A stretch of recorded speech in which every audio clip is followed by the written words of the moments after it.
एक तरफ अदालती रिलीफ, दूसरी तरफ सियासी राब्ते चल रहे हैं।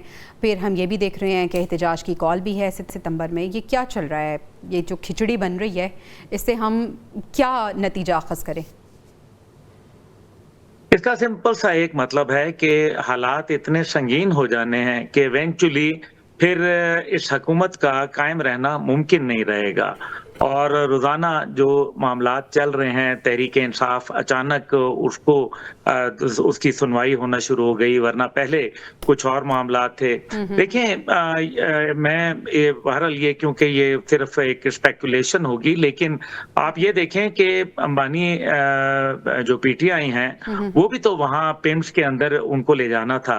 तो मैं नहीं कुछ कह सकता कि वो क्या था, क्या नहीं था, लेकिन आप देखें कि फिर पिम्स के अंदर एक हादसा होना और वो भी बड़ा ही अफसोसनाक। लेकिन इन सब के बावजूद मेरा ख्याल है कि इस टाइम पे हुकूमत के अंदर बहुत सारे मसाइल खड़े हो चुके हैं।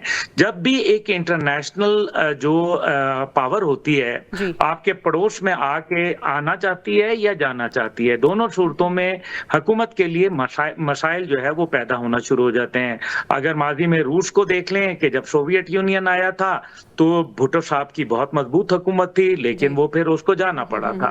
फिर उसके बाद ज़ियाउल हक साहब जो है, जब उन्होंने वापस जाना था तो ज़ियाउल हक साहब का क्रैश हो गया। फिर उसके बाद नवाज शरीफ साहब मौजूद थे, 2/3 अक्सरियत भी थी, न्यूक्लियर धमाके भी किए थे, लेकिन सुपर पावर ने फिर आना था इस खित्ते के अंदर, तो फिर वो चले गए। फिर खान साहब की हुकूमत आई तो उनका आपको मालूम ही है, अमेरिका ने एग्जिट करना था, तो फिर अफगानिस्तान के बाद उनका भी गड़बड़ हो गई।